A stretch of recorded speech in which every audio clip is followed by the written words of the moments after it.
সরকারকে বলবো একটা টাইম ফ্রেম দিন, আপনারা কি করতে চান এবং কবে পর্যন্ত সেটা করতে চান।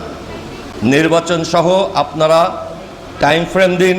সেই টাইম ফ্রেম দেওয়ার জন্যে কারোর সাথে আলোচনা করতে হয়, রাজনৈতিক দলগুলির সাথে আলোচনা করতে হয়, ব্যাপক আলোচনা করে এটা দিন। জাতি একটা লক্ষ্য জানুক আপনারা কি করতে চান, জাতিকে কোথায় নিয়ে যেতে চান, কবে পর্যন্ত সেটা সম্ভব।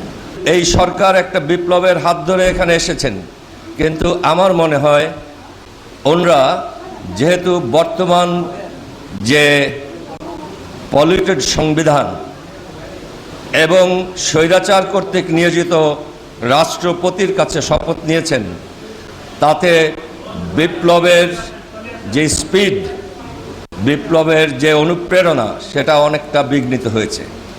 এটা হওয়া উচিত ছিল একটা বিপ্লবী সরকার, বিকজ আমরা যেইভাবে নষ্ট হয়েছি পুরা দেশের সমস্ত অঙ্গগুলি, সেগুলি ঠিক করতে হলে কিছু বিপ্লবী সিদ্ধান্ত প্রয়োজন হতে পারে।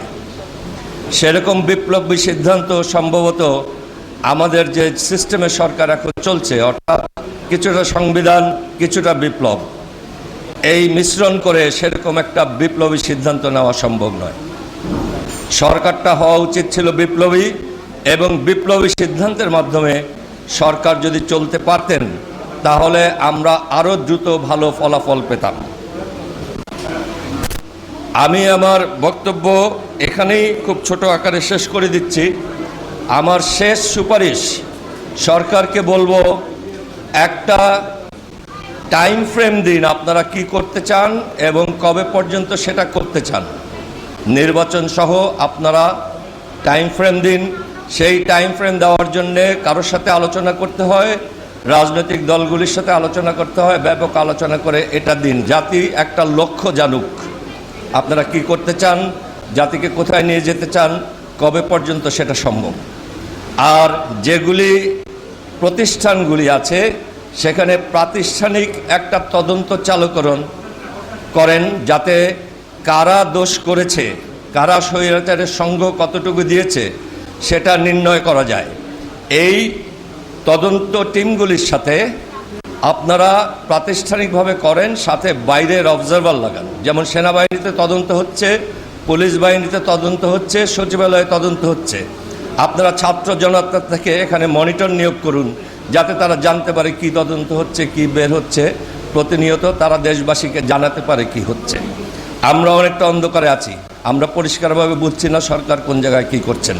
আমরা বুঝতে চাই, জানতে চাই, এবং আমরা চাই বিপ্লব সফল হোক। গত 16 বছরে বাংলাদেশের প্রতিটা প্রতিষ্ঠান, সেটা সিভিল ব্যুরোক্রেসি হোক, পুলিশ হোক, সেনাবাহিনী হোক, সবগুলি প্রতিষ্ঠানকে নানাভাবে ব্যবহার করা হয়েছে স্বৈরাচারের পক্ষে, এবং নানাভাবে এগুলিকে কলুষিত করা হয়েছে।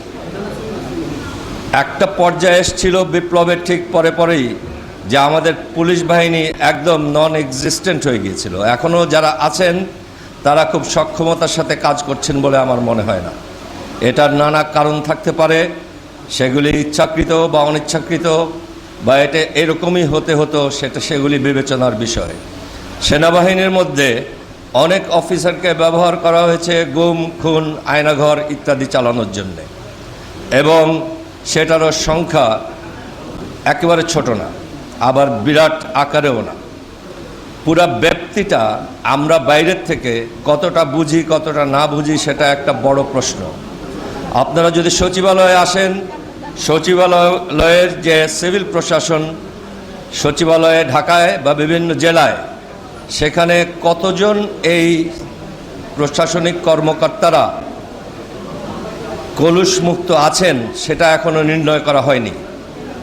আমি মঞ্জু ভাইয়ের সাথে গলা মিলিয়ে বলতে চাই, এটা যেহেতু নসরুল হামিদ মিলনায়তন, এখানে এসির জন্য কেউ সাবোটাজ করছে নাকি সে সন্দেহটা নিয়ে বাঁচার থেকে এসিটা খুলে ফেলে হাত পাখা নিয়ে বসা উচিত আমাদের। সেইটাই একটা বিপ্লবী চেতনা। আমাদের